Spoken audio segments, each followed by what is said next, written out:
Hello guys, welcome to my channel Bengal civil service. আজকে আমি president of ইন্ডিয়ার part 2 নিয়ে এসেছি। তো তোমরা যারা এখনও পার্ট 1টা দেখোনি তারা স্ক্রিনের ডান দিকে উপরে যে আই বাটনটি আসছে সেটা টিপে দেখে নিতে পারো। তো চলো লেটস স্টার্ট। এখানে আমরা প্রথমেই দেখতে পাচ্ছি প্রেসিডেন্সিয়াল ভিটো ওভার স্টেট লেজিসলেচার। আমরা আগে সেন্ট্রাল লেজিসলেচার নিয়ে পড়েছি, যেখানে আমরা পড়েছি লোকসভা আর রাজ্যসভা। তেমনি স্টেটেও লেজিসলেচার আছে। তো এখানে স্টেট লেজিসলেচারকে দুভাগে ভাগ করা হয়। যেমন পার্লামেন্টে লোকসভা আছে, তেমনি স্টেটে বিধানসভা আছে, আর রাজ্যসভার অনুযায়ী বিধান পরিষদ আছে। তো এই বিধান পরিষদ সব স্টেটে নেই, শুধুমাত্র 6টা স্টেটে আমাদের ইন্ডিয়াতে বিধান পরিষদ আছে। সেটা কি কি?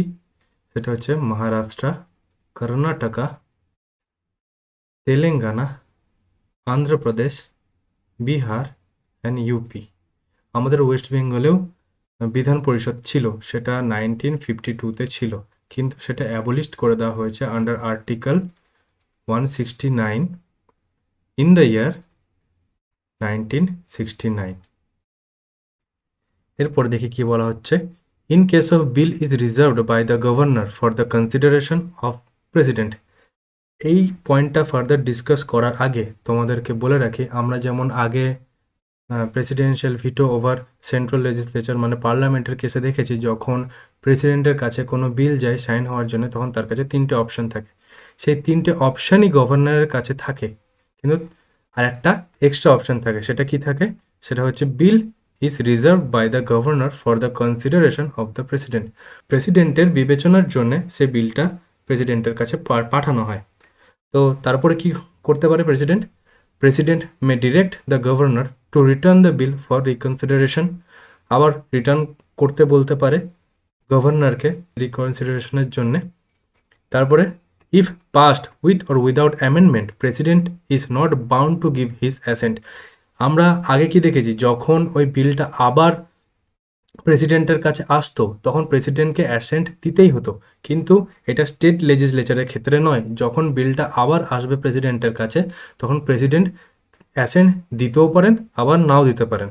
Means state legislature can not override the veto power of the president. প্রেসিডেন্টের যে ভিটো পাওয়ারটা আছে সেটা স্টেট লেজিসলেচার ওভাররাইড করতে পারে না। এটা আমরা আগেই পড়েছি, সাসপেন্সিভ ভিটো নিয়ে আমরা আগেই পড়েছি। সেখানে আমরা দেখেছি একটা সিম্পল মেজরিটি দিয়ে এই ভিটোটাকে ওভাররাইড করা যেতে পারতো, কিন্তু এখানে করা যাবে না। ঠিক আছে। এরপর article 123, promulgate or enact ordinances when parliament not in session or any one house is in session. Session মানে কি? আমরা আগেই দেখেছি পার্লামেন্টে 3টে সেশন হয়, একটা হচ্ছে বাজেট, তারপর একটা হচ্ছে মনসুন আর উইন্টার।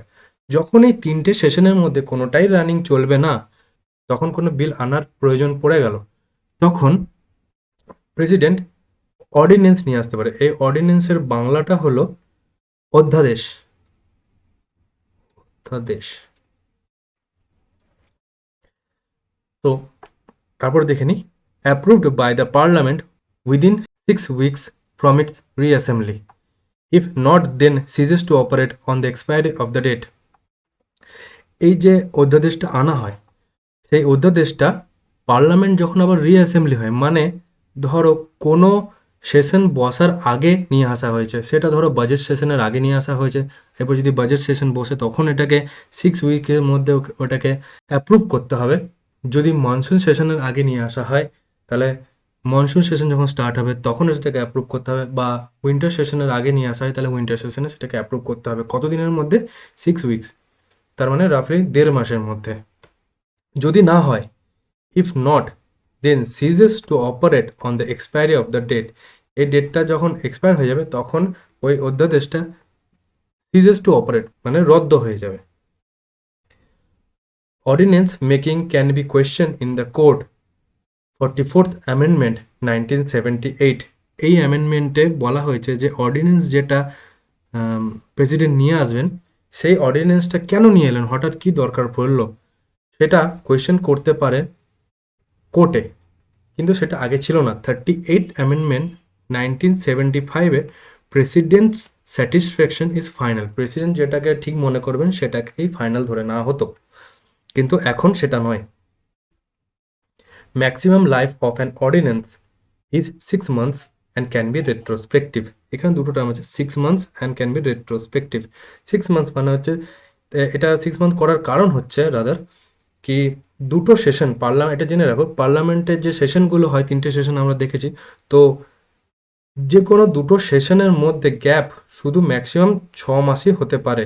সেই 6 মাসটাকেই এইখানে ইনক্লুড করে দেওয়া হয়েছে যে ম্যাক্সিমাম লাইফ 6 মাসই হবে, কেননা 6 মাস ম্যাক্সিমাম টাইম দেওয়া হয়েছে দুটো সেশনকে আবার রিঅ্যাসেম্বল হওয়ার জন্য, ম্যাক্সিমাম গ্যাপ।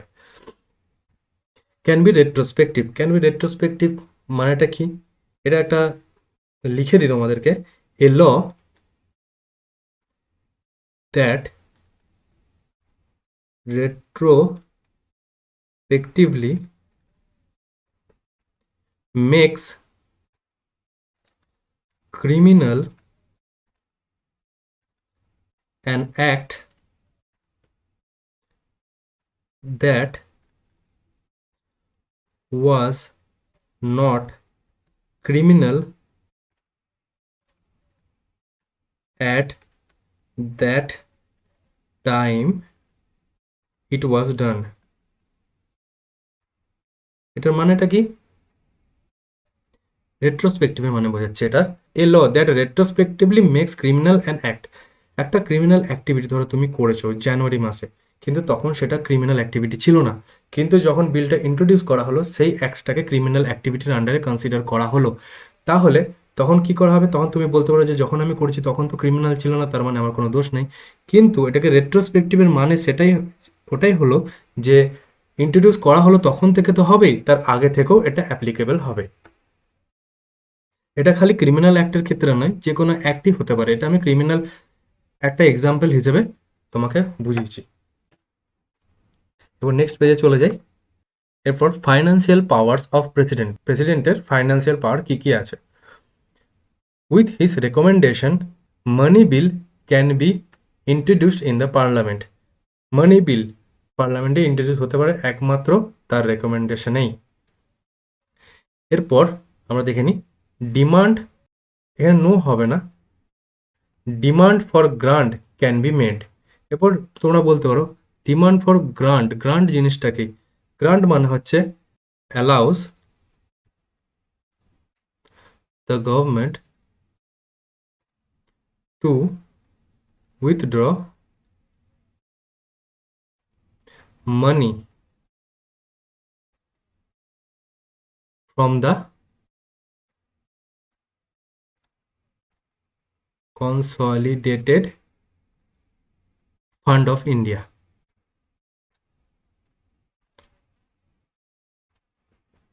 যে গভর্নমেন্টকে, সরকারকে অ্যালাউ করা হয় যে কনসলিডেটেড যে ফান্ড আছে ইন্ডিয়ান গভর্নমেন্টের, সেখান থেকে টাকা তোলার জন্য। এরপর তোমরা বলতে পারো এই কনসলিডেটেড ফান্ডটা কি।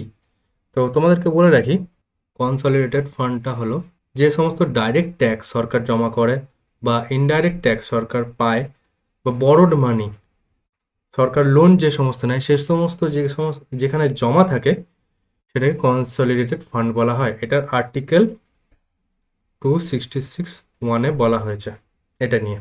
এরপর আমরা দেখে নিই can make advances out of contingency fund for any unforeseen expenditure. মানে প্রেসিডেন্ট কোনো অ্যাডভান্স করতে পারেন আউট অফ কন্টিনজেন্সি ফান্ড। এই কন্টিনজেন্সি ফান্ডটা কি, ফর এনি আনফোরসিন এক্সপেন্ডিচার মানে হচ্ছে একটা এক্সাম্পল ধরে নাও ন্যাচারাল ক্যালামিটি, এটা তো আমরা জানি না যে কি করে কখন আসবে না আসবে। ন্যাচারাল ক্যালামিটির আন্ডারে ধরো বিশাল ঘূর্ণিঝড় সাইক্লোন এলো, সেটা একটা আনফোরসিন হতে পারে। সুনামি, তারপরে খরা, যে সমস্ত এই সমস্ত হতেই পারে। এই সমস্তর জন্য সরকারকে ফান্ড দিতে হয় লোকদের, সরকারদের, যাতে হেল্প করা যেতে পারে। তো সেই সমস্ত কন্টিনজেন্সি ফান্ড থেকে অ্যাডভান্স দেওয়ার জন্য, মানে টাকা দেওয়ার জন্য প্রেসিডেন্টই ওটাকে করতে পারেন। এই কন্টিনজেন্সি ফান্ড থেকে যখন টাকা উইথড্র করে দেওয়া হয়, তাহলে তো তুমি বলতে পারো যে কন্টিনজেন্সি ফান্ডটা কমে গেল, তাহলে সেটা আবার ভর্তি হবে কি করে, সেটা আবার এই কনসলিডেটেড ফান্ড যেটা আমরা পড়লাম সেই ফান্ড থেকে টাকা নিয়ে আবার কন্টিনজেন্সি ফান্ডে দিয়ে দেওয়া হয়। ওকে, কন্টিনজেন্সি ফান্ডের আর্টিকেল হলো আর্টিকেল 267, 267-এ এটা কন্টিনজেন্সি ফান্ড নিয়ে বলা হয়েছে। এরপর আমরা দেখে নিই কনস্টিটিউটস ফাইন্যান্স কমিশনের আর্টিকেল 280, এটা আমরা আগে আলোচনা করেছি যে ফাইন্যান্স কমিশন কি। ইন এভরি 5 ইয়ার্স, প্রত্যেক 5 বছর তৈরি করা হয়, to recommend the distribution of revenue between centre and state. এটা আমরা আগে আলোচনা করেছি, তোমরা জানো, প্রেসিডেন্ট অফ ইন্ডিয়ার ফার্স্ট ক্লাসে। এরপর আমরা দেখে নিই জুডিশিয়াল পাওয়ার কি কি আছে। Judicial অ্যাপয়েন্টস chief justice of India. Supreme কোর্টের যে হাইয়েস্ট পোস্টে থাকেন তাকে চিফ জাস্টিস অফ ইন্ডিয়া বলা হয়। এখন যিনি আছেন তিনি হলেন এন.ভি. রামানা, তিনি 47th। এটা মনে রাখবে, এটা কিন্তু চেঞ্জ হবে, এটা তোমরা আপডেট থাকবে সবসময়। অ্যান্ড দ্য জাজেস of supreme court and high court, এখানে হাইকোর্টের জাজ যারা আছেন তাদেরকেও তিনি অ্যাপয়েন্ট করেন।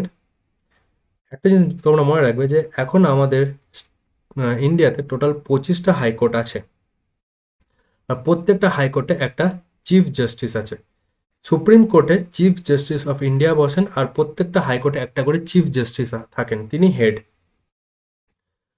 আর দিল্লি হচ্ছে একটা ইউনিয়ন টেরিটরি যেখানে নিজস্ব হাইকোর্ট আছে। আমরা জানি স্টেটের হাইকোর্ট হয়, কিন্তু ইউনিয়ন টেরিটরির মধ্যে যে 8টা আমাদের ইউনিয়ন টেরিটরি আছে তার মধ্যে একমাত্র দিল্লিরই নিজস্ব হাইকোর্ট আছে। আরেকটা কোয়েশ্চেন তোমাদের মনে অ্যারাইজ হতে পারে যে আমাদের তো স্টেট টোটাল 28টা, তাহলে এখানে 25টা হাইকোর্ট কেন? তার কারণ তোমাদের বলে রাখি, একটা হাইকোর্ট দুটো স্টেটেও কাজ করতে পারে, তার মানে দুটো স্টেটের একটা সিঙ্গেল হাইকোর্টও হতে পারে। এরপর আমরা দেখে নিই কোন কোন স্টেটে এই হাইকোর্ট শেয়ারিংটা রয়েছে। যেমন ধরো পাঞ্জাব, হরিয়ানা অ্যান্ড হরিয়ানা হাইকোর্ট, এটা কার কার ক্ষেত্রে ভাগ আছে? পাঞ্জাব, হরিয়ানা আর চণ্ডীগড়, এই তিনটের ক্ষেত্রে এই একটা হাইকোর্টই কাজ করে। তারপরে আছে Madras high court. Madras high court common for Tamil Nadu and Puducherry. তারপরে কেরালা হাইকোর্ট, এটা হবে কেরালা অ্যান্ড লক্ষদ্বীপ। তারপরে high court of Jammu and Kashmir and Ladakh, এটাতে জম্মু কাশ্মীর আর লাদাখের ভাগ করা হয়েছে, এটা তোমরা বুঝতে পেরেছো। তারপরে কি আছে? গুয়াহাটি হাইকোর্ট, এটা কার কার ক্ষেত্রে আছে? আসাম, অরুণাচল প্রদেশ, মিজোরাম অ্যান্ড নাগাল্যান্ড। তারপরে ক্যালকাটা হাইকোর্ট, মনে রাখবে এটা সব থেকে পুরনো হাইকোর্ট, এস্টাবলিশড হয়েছিল 2 জুলাই 1862-তে ক্যালকাটা হাইকোর্ট, এটা মনে রাখবে। ক্যালকাটা হাইকোর্টের আন্ডারে কে কে আসে? সেটা হচ্ছে West Bengal and Andaman and Nicobar. একটা লাস্ট, সেটা হচ্ছে বম্বের আন্ডারে কি কে আসে? গোয়া আসে, দাদরা নাগর হাভেলি অ্যান্ড দমন দিউ আর মহারাষ্ট্র। একটা জিনিস মনে রাখবে, দমন দিউ, দাদরা নগর হাভেলি অ্যান্ড দমন দিউ আগে আলাদা আলাদা ইউনিয়ন টেরিটরি ছিল, কিন্তু 26 জানুয়ারি 2020-তে এদের দুটোকে মার্জ করে একটা ইউনিয়ন টেরিটরিতে কনভার্ট করে দেওয়া হয়েছে। এরপর আমরা দেখে নিই can seek advice from supreme court on any question of law not binding under article 143। এটার মানেটা কি? যদি ধরো কোনো ল রিলেটেড প্রবলেম হয় প্রেসিডেন্টের, তখন তিনি সুপ্রিম কোর্টের হেল্প নিতে পারেন, কিন্তু সুপ্রিম কোর্ট যে সাজেশনটা তাকে দেবেন তার উপরে সেটা বাইন্ডিং নয়, তার মানে সেটা তিনি বাধ্য নন যে সেই ডিসিশনটাই তাকে নিতে হবে। এটা আর্টিকেলটা কোন আর্টিকেল বলা হয়েছে? আর্টিকেল 143-তে বলা হয়েছে। এরপরে নেক্সট পয়েন্ট দেখে নিই, provision comes under article 72, discuss letter in the note. এটা আমরা আর্টিকেলটা পরে আছে নোটের, তখন আমরা ডিসকাস করব। এখানে বলে দেওয়া হয়েছিল আর একবার, তো দুবার ডিসকাস করে কোনো লাভ নেই, একবারই ডিসকাস করা হবে। এই আর্টিকেলে কি বলা হয়েছে, power of president two grant pardon, এটা আমরা পরে আলোচনা করব।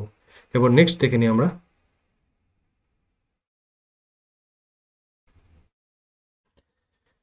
ডিপ্লোম্যাটিক পাওয়ার্স, কূটনীতিক কি শক্তি আছে আমাদের প্রেসিডেন্টের কাছে।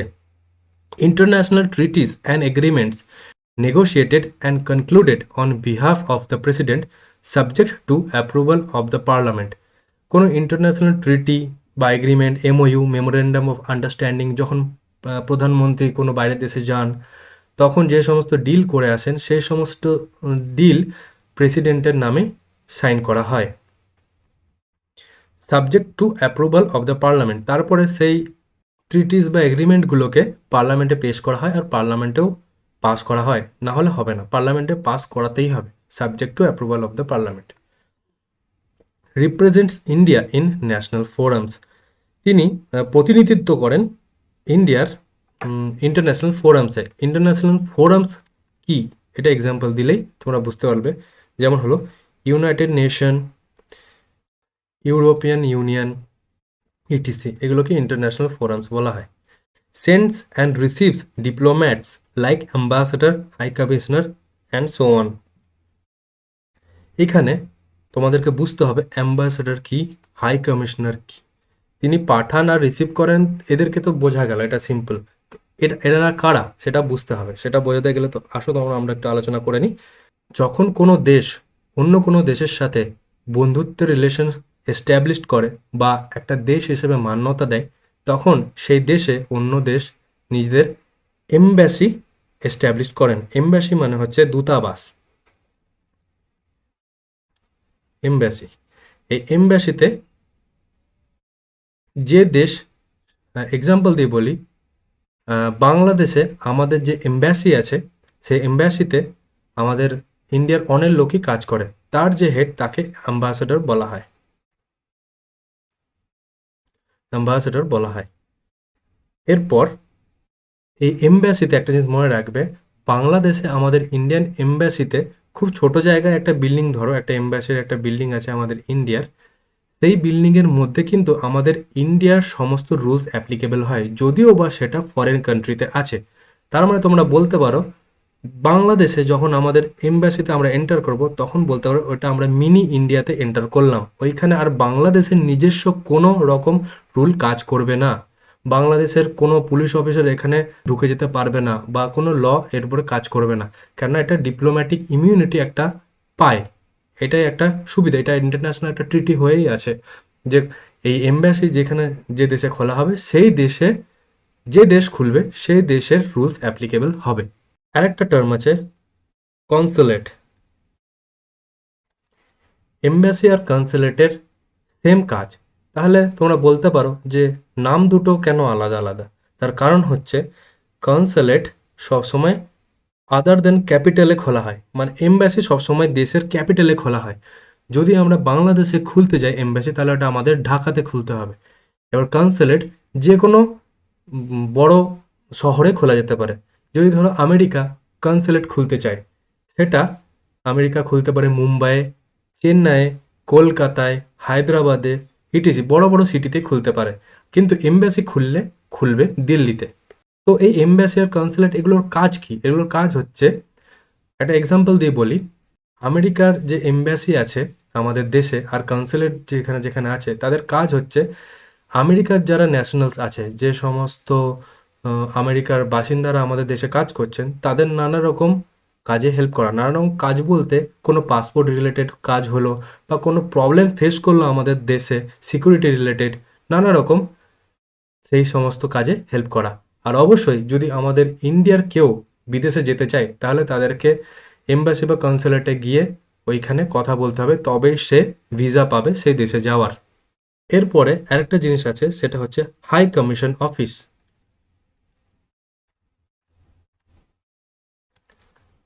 High commission office, high commission office same কাজ এমবাসি কনসুলেট আর কনসুলেটের মতো। তো হাই কমিশন অফিসটা কেন এরকম বলা হচ্ছে হাই কমিশন, আর হাই কমিশনের যে হেড তাকে হাই কমিশনার বলা হয়। তো এটা বলার কারণ হলো যে এটা শুধু কমনওয়েলথ নেশনদের ক্ষেত্রে বলা হয়, ফর কমনওয়েলথ নেশন, মানে যে সমস্ত কমনওয়েলথ নেশনে আমরা এমবাসি বা কনসুলেট খুলবো তাদেরকে হাই কমিশন অফিস বলা হয়। এখানে কমনওয়েলথ জিনিসটা আবার কি? কমনওয়েলথ নেশন মানে হলো former British territories, former British territories, মানে ব্রিটিশরা যে সমস্ত দেশে একসময় রাজত্ব করেছে সেই সমস্ত দেশের একটা গ্রুপ তৈরি করা হয়েছে, সেটাকে বলা হয় কমনওয়েলথ অফ নেশন। এখন টোটাল 54টা দেশ আছে ওই গ্রুপে। তো আমরা দেখে নিলাম এমবাসি, কনসুলেট আর হাই কমিশনারের একই জিনিস, কিন্তু আলাদা আলাদা জায়গার ভিত্তিতে আলাদা আলাদা নাম দেওয়া হয়েছে। এরপর আমরা দেখি মিলিটারি পাওয়ার্স কি কি আছে। Supreme commander of the defence forces of India, এটা আমরা সবাই জানি, সুপ্রিম কমান্ডার প্রেসিডেন্টকে বলা হয়। অ্যাপয়েন্টস chiefs of army, navy and air force, আর্মির যে হেড, নেভির যে হেড, এয়ারফোর্সের যে হেড, তাদেরকে অ্যাপয়েন্ট করেন প্রেসিডেন্ট। এখন কারা কারা আছেন? আর্মির এখন হেড আছেন মনোজ মুকুন্দ নরাভানে, নেভির হেড আছেন আর হরিকুমার, আর এয়ারফোর্সের হেড আছেন VR চৌধুরী। এটা তোমরা টাইম টু টাইম আপডেট করতে থাকবে, কারণ চেঞ্জ হতে থাকে। আর রিসেন্টলি একটা ঘটনা, যে আমাদের CDS chief of defence staff যিনি শহীদ হলেন, তার হেলিকপ্টার ক্র্যাশে MI-17V5 হেলিকপ্টার ছিল। তো তিনি কে ছিলেন? তিনি ছিলেন এই তিনটে ফোর্সেরই হেড। কোনো যুদ্ধতে আর্মি, নেভি, এয়ারফোর্স তিনটেকেই লাগে। তো এই তিনটে ফোর্সকে ঠিকমতো কোঅর্ডিনেট করে চালাবার জন্য একজন হেডের দরকার ছিল। সেই পোস্টটা ক্রিয়েট করা হয়েছিল চিফ অফ ডিফেন্স স্টাফ হিসেবে। প্রথম চিফ অফ ডিফেন্স স্টাফ ছিলেন বিপিন রাওয়াতজি, কিন্তু তিনি দুর্ঘটনায় শহীদ হয়েছেন। এখন দেখা যাক কে নেক্সট CDS হন। Can declare war or conclude peace, parliament approval needed. ধরো কোনো যুদ্ধ ডিক্লেয়ার করতে হলো বা শান্তির প্রস্তাব নিয়ে যেতে হলো, সেক্ষেত্রে কে করবেন? সেটা প্রেসিডেন্টই করবেন। সেটা অবশ্যই পার্লামেন্টের অ্যাপ্রুভাল চায়, পার্লামেন্টে এটাকে পাস করাতে হবে তার ডিসিশনটাকে। এমার্জেন্সি পাওয়ার, এই এমার্জেন্সি পাওয়ারটা এখানে আমরা জাস্ট টাচ করে বেরিয়ে যাব। আমরা যখন এমার্জেন্সি চ্যাপ্টারটা পড়বো তখন এটা নিয়ে ডিটেলে ডিসকাস করব। তো দেখে নিই। Has power two declare emergencies. National emergency, emergency তিন ধরনের হয়। National emergency under article 352, presidents rule under article 356, 365 কি বলা হয়েছে? State fail to comply with the direction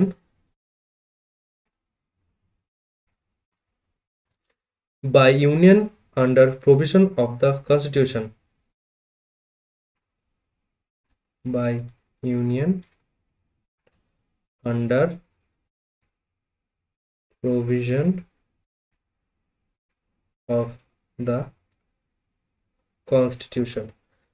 কোনো স্টেট যদি সেন্ট্রাল গভর্নমেন্টের দ্বারা দেওয়া কোনো ডাইরেকশনকে মানতে ফেল হয়, সেই সমস্ত ক্ষেত্রে প্রেসিডেন্ট রুল লাগু করা যেতে পারে। এটারও অনেক কন্ডিশন আছে, সেটা আমরা যখন পড়ব তখন দেখব। এবার আমরা নেক্সট পেজে চলে যাই। লাস্ট এমার্জেন্সি পাওয়ার কি আছে? Financial emergency. এটা আমাদের দেশে একবারও লাগু হয়নি, ওকে, আন্ডার আর্টিকেল 360। এরপর আর্টিকেল 54-এ আমরা দেখে নিই কি বলা হয়েছে। আর্টিকেল 54 বলা হয়েছে ইলেকশন অফ দ্য প্রেসিডেন্ট। প্রেসিডেন্টের ইলেকশনে নিয়ে কি বলা হয়েছে আমরা দেখে নিই।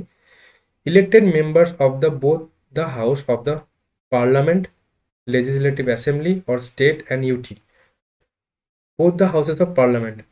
ইলেক্টেড মেম্বারটা মনে রাখবে, যারা যারা ইলেক্ট হয়েছেন তারাই একমাত্র প্রেসিডেন্টের ইলেকশনে পার্টিসিপেট করতে পারবে, সে রাজ্যসভা আর লোকসভার।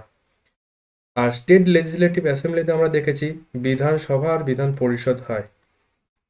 এখানে খালি বিধানসভাতে যারা ইলেক্টেড হয়ে এসছেন তারাই একমাত্র পার্টিসিপেট করবেন, বিধান পরিষদ নয়। আর ইউটি, ইউনিয়ন টেরিটরি, শুধু দিল্লি আর পন্ডিচেরির ক্ষেত্রে, কারণ দিল্লি আর পন্ডিচেরিতেই ইলেক্টেড মেম্বার্সরা, MLA-রা আছেন। এই দুটো ইউনিয়ন টেরিটরিতে লেজিসলেটিভ অ্যাসেম্বলি আছে আর সিএমও আছে, বাদ বাকি ইউনিয়ন টেরিটরিগুলোতে নেই। Fixed quota of votes must be secured by the candidate. একটা কোটা ফিক্স করে দেওয়া হয় যে যারা প্রেসিডেন্টের ইলেকশনে দাঁড়াচ্ছেন তাদেরকে এই ফিক্সড এই পরিমাণ ভোটটা পেতেই হবে ইলেক্ট হওয়ার জন্যে। সেই কোটাটা কি হতে পারে? Total vote by 2 + 1। 200টা ভোট পড়লে তাকে 101টা ভোট সিকিউর করতে হবেই, এটাই। Single transferable vote, no voter has single vote but plural vote. এই যে পয়েন্টটা, এটা আমরা নিচে আবার পড়বো, তো নিচে আবার ডিসকাস করি।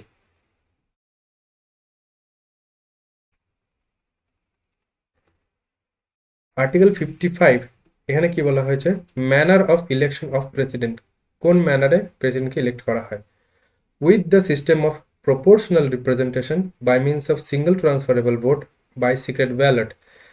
তো এখানে অনেক কিছু বোঝার আছে। প্রপোর্শনাল রিপ্রেজেন্টেশন কি, সিঙ্গল ট্রান্সফারেবল ভোট কি, আর সিক্রেট ব্যালট। সিক্রেট ব্যালটটা তোমরা বুঝতেই পারছো যে যে ভোট কাস্ট করবে তার নামটা ডিসক্লোজ করা হবে না যে এই ভোটটা কার ছিল, এটাকেই সিক্রেট ব্যালট বলা হয়। আর এই দুটো প্রপোর্শনাল রিপ্রেজেন্টেশন আর সিঙ্গল ট্রান্সফারেবল ভোট, এটা আমরা নেক্সট ক্লাসে পড়বো, খুব ডিটেলে পড়বো, এটাতে অনেক কিছুই বোঝার আছে।